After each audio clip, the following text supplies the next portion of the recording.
On behalf of my colleague Malcolm Slee and myself, Seth Peretta, we're very happy to be here today to talk about the Paycheck Protection Program, or the PPP. We're going to begin today by talking about the program generally, and then we're going to move into a discussion around the forgiveness process. For many of you, you may be pretty far along in your PPP experience, having received a loan, perhaps spending those dollars, and now looking forward to the forgiveness process. So we're going to talk a little bit about that forgiveness process. We're also going to talk about the PPPFA. This is a new piece of federal legislation that was enacted and signed into law by President Trump on June 5th. This law was intended to liberalize many of the rules that govern this program. They were intended by Congress to make sure that you as a borrower were able to maximize both your use of those proceeds, but also the amount that may be eligible for forgiveness. We're going to talk about a fair number of things that you should think about in connection with the recent enactment of this new law. This new law provides a lot of opportunities, but it also provides some interesting decision points that you'll need to think about as you move forward over the next several weeks and months in connection with your PPP loan. I'm going to then turn it over to my colleague, Malcolm Slee, and he and I will be talking about the new forms. These are revised forms to reflect both the PPPFA's enactment, but also the SBA and Treasury issued some simplified or easy forms. These are forms that for qualifying or sort of eligible borrowers will allow the borrower to file simpler or easier forms when seeking forgiveness. So think like a 1040-EZ. These forms are designed to reduce the extent of burden and time spent completing your loan forgiveness applications. And then we're going to finish our session today by focusing on our don't forgets. These are things that you shouldn't forget as you move forward with your PPP experience. These are things designed to make sure that you are properly submitting your loan forgiveness application, that you're using the right form, that you're maximizing your forgivable amounts, and as we'll talk about towards the end of our session, that you understand and appreciate and utilize the value of your PEO. They're there to help you, and they have a lot of folks who should be well suited to give you guidance and assistance as you move forward with your PPP experience. So we're going to begin today by talking about the Paycheck Protection Program generally. This is based on the law that was passed back in March called the CARES Act. The CARES Act provides low-interest loans to certain qualifying small businesses for use in meeting certain eligible expenses. Malcolm, in terms of how PPP loan proceeds can be used, I understand they can be used for both sort of eligible payroll as well as eligible non-payroll costs. But could you provide a little bit more information as to sort of what's encompassed in each of those categories? Sure. So payroll costs encompass standard things like employee compensation, bonuses and commissions probably will be picked up in that as well. Also things like employer contributions to a health plan, employer contributions to a retirement plan. Non-payroll costs, the things you're going to be able to spend your loan proceeds on are things like mortgage payments for your business property, rent payments if your business has a lease, certain utility payments like water, electricity, internet, perhaps transportation costs. Thank you, Malcolm. In terms of what might be the actual sort of maximum loan amount that a borrower can receive, is it an unlimited amount of money or is it capped at a fixed dollar amount? Sort of how much can a borrower get when a borrower is seeking a PPP loan amount? Well, again, because the PPP was really intended to be primarily tied to payroll costs, Congress set it up so that your maximum loan amount would be 2.5 times whatever your monthly payroll costs, looking back at your payroll costs in 2019. I understand that one of the really big significant benefits of the PPP is that in addition to having a very, very low interest rate, that certain amounts are eligible for forgiveness, meaning that those amounts are sort of converted from a loan into a grant. But I also understand that the forgivable amount can be subject to reduction for really two things. One is a reduction in FTE or full-time equivalent headcount, as well as if a borrower reduces salary or hourly wages below certain thresholds. Can you give us a little more understanding as to sort of how these reduction factors work? You're right. I mean, one of the great things about the PPP program is that if you use your loan proceeds to effectively to pay your employees, there's a good opportunity to have the loan amount forgiven, either partially or entirely. And it converts into a grant, which is a fantastic feature of this particular program. But Congress did want to make it clear that you had to actually maintain your workforce. You couldn't use your loan proceeds and then lay people off or cut their salaries. So they wrote into the CARES Act certain penalties where if your employee headcount is reduced or you reduce salary or hourly wages after you get your loan, that can reduce the amount that's potentially forgivable under the PPP. Congress, when they came up with the PPP, again, the primary purpose for this program was to encourage businesses to maintain their employee workforces and to maintain wages and salary. That's really what Congress wanted you spending your loan proceeds on. So they wrote into the CARES Act itself some restrictions where if you reduce your employee headcount or you reduce employee salaries or wages after you get your loan proceeds, you effectively have to take a penalty. It can reduce the amount of your PPP loan that is potentially forgivable. So very important to keep that in mind. On June 5th, 2020, Congress enacted a subsequent piece of legislation, the Paycheck Protection Program Flexibility Act, or PPPFA. It greatly liberalizes various aspects of the existing PPP. One important aspect of the PPPFA is that it basically extends the period of time during which borrowers can use their loan proceeds as well as seek forgiveness on those amounts. Malcolm, my understanding is that whereas the original PPP allowed for an 8-week loan forgiveness covered period, that period has been extended to 24 weeks. Can you give us a little bit of understanding as to how this rule applies, both with respect to current borrowers or as well as perhaps borrowers that received their loans on or after June 5th? Sure. So this is really good news for borrowers. Keep in mind that the potential amount of your PPP loan that is forgivable is largely going to be based on your ability to spend down that loan during a covered period after you received the loan. Under the original CARES Act, you had 8 weeks to spend down your loan proceeds. So a lot of borrowers were finding it difficult to do that, and particularly to allocate their loan proceeds towards payroll costs if they had a reduction in their business activities. What Congress did with the PPP Flexibility Act is they expanded that period for which you can spend down your loan proceeds from 8 weeks to 24 weeks. So that's going to give borrowers more time to spend their loan proceeds and potentially increase the amounts that will be forgivable. Now, if you got your loan prior to June 5th, you have the option of sticking with the original 8-week period. So there will be some businesses out there. They got their loan. They've been planning on trying to spend as much of it as they can within 8 weeks. If you want to, you can continue to use that 8-week period. Again, if you got the loan prior to June 5th, there's no problem in doing that. But you also have the option now of expanding your covered period to 24 weeks. And there are going to be a lot of borrowers that are going to want to take advantage of that. Malcolm, I understand many questions have arisen in connection with this new statutory provision.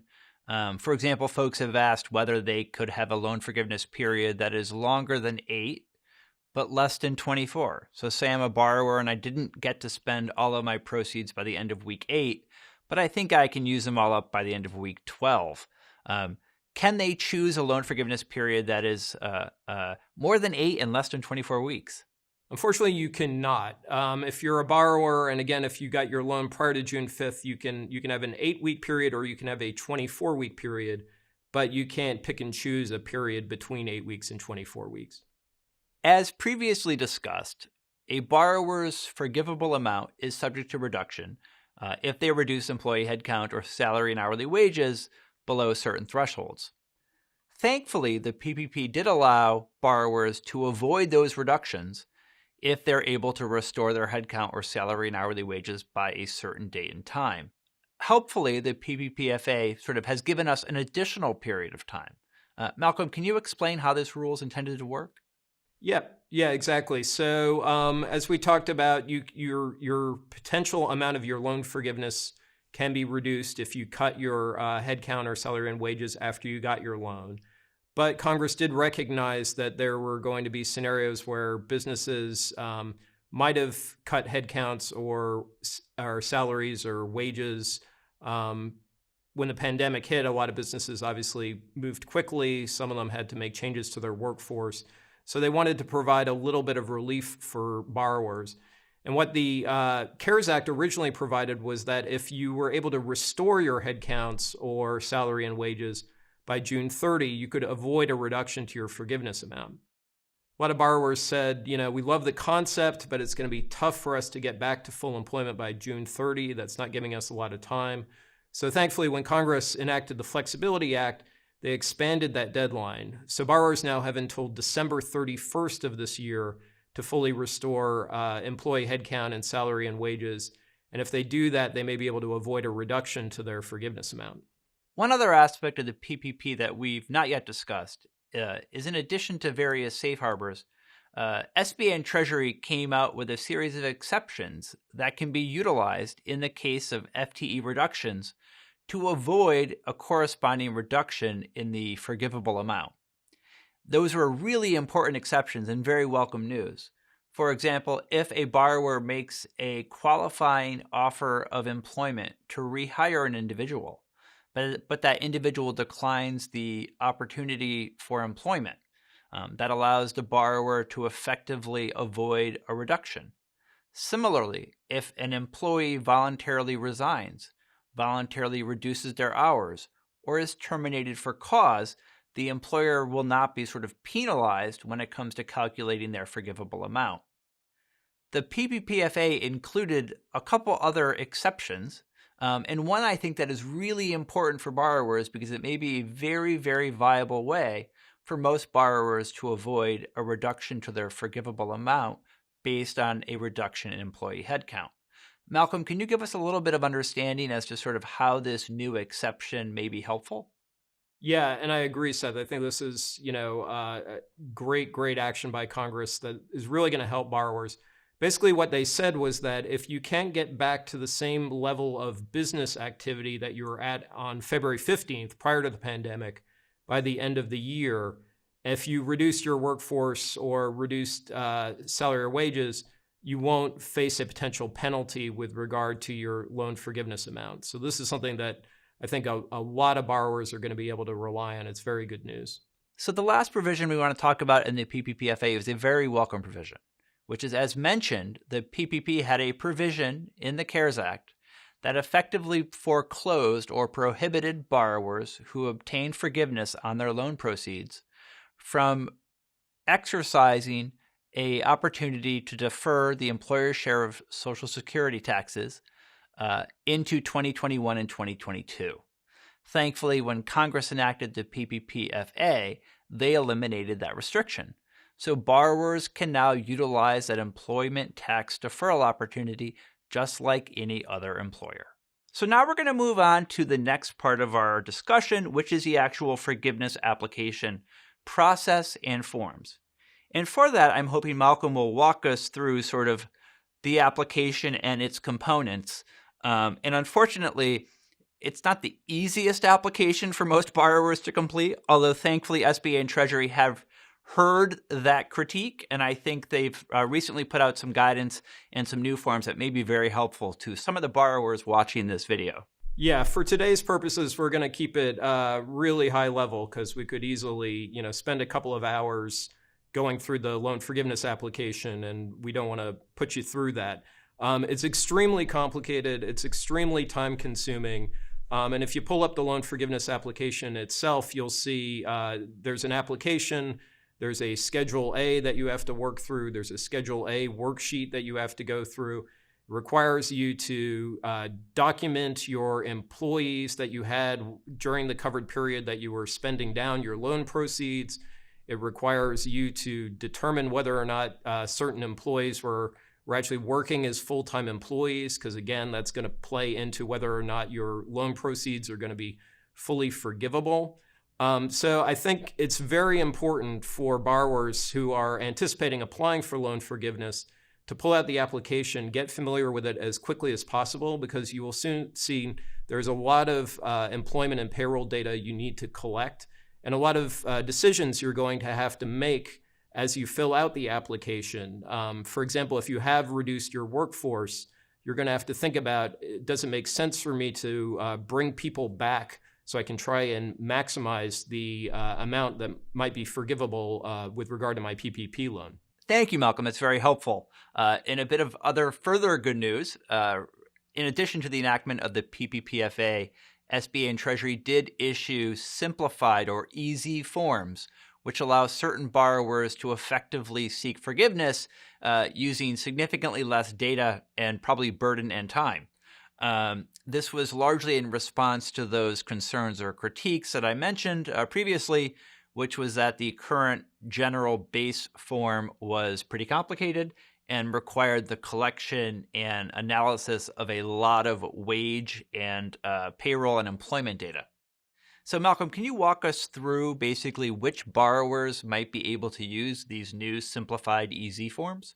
Yep, sure thing. And I agree, Seth. I think this is a great development for borrowers, potentially is going to make everybody's lives a lot easier. The borrowers that are eligible to use the easy form, first of all, if you're a self-employed individual or an independent contractor or a sole proprietor without employees, effectively you didn't claim that you were paying any employees when you applied for your loan, you should be able to use the easy form.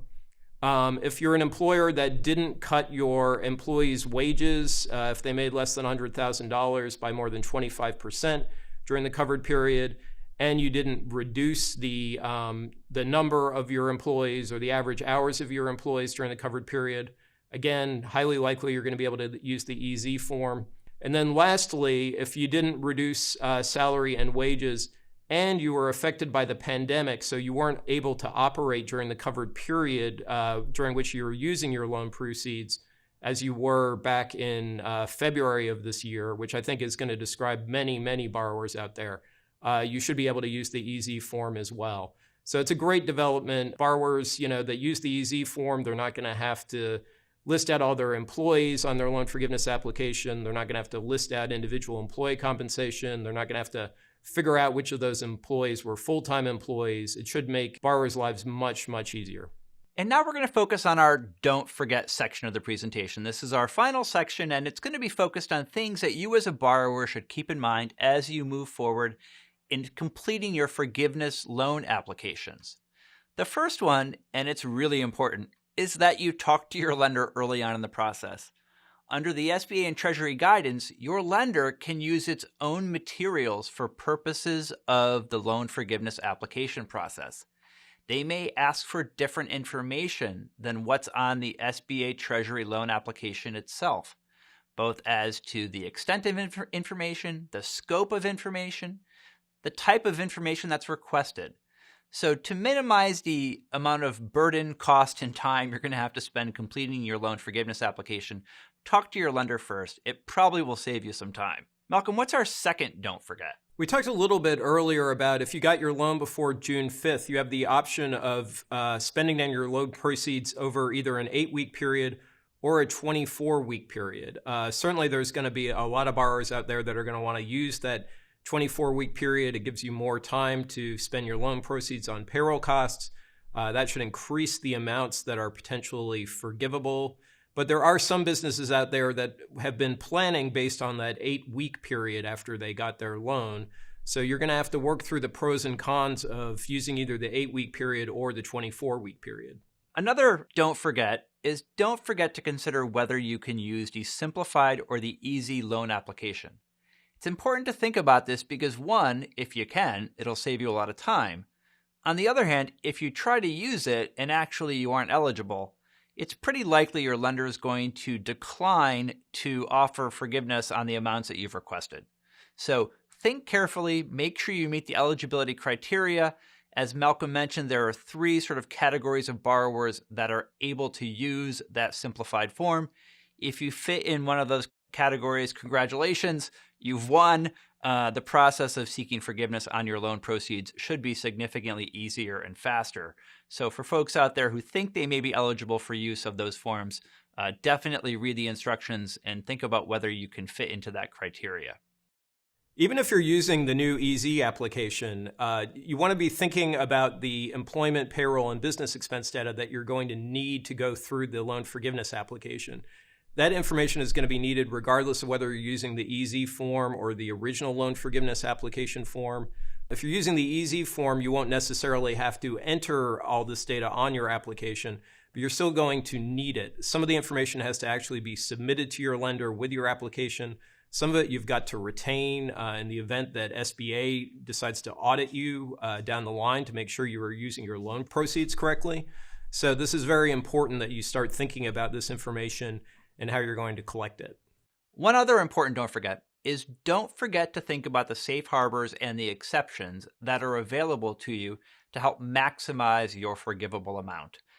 As we mentioned earlier in this presentation, your forgivable amount is subject to reduction if you reduce your FTE headcount or your salary and hourly wages for your employees below certain thresholds. These safe harbors and exceptions are a very good and useful way to try to maximize your forgivable amount, but they're pretty detailed, and whether you fit within them will turn a lot on your own facts and circumstances. So work very carefully with your advisors, your accountant, maybe your PEO, to think through whether or not these safe harbors and exceptions are available to you to help maximize your forgivable amount. As we talked about earlier, one of the great aspects of the Flexibility Act is that it expands the availability of that Social Security payroll tax deferral, even if you've got your PPP loan amounts forgiven. So that is great news for borrowers. You want to be sure you're utilizing that new benefit to the fullest extent.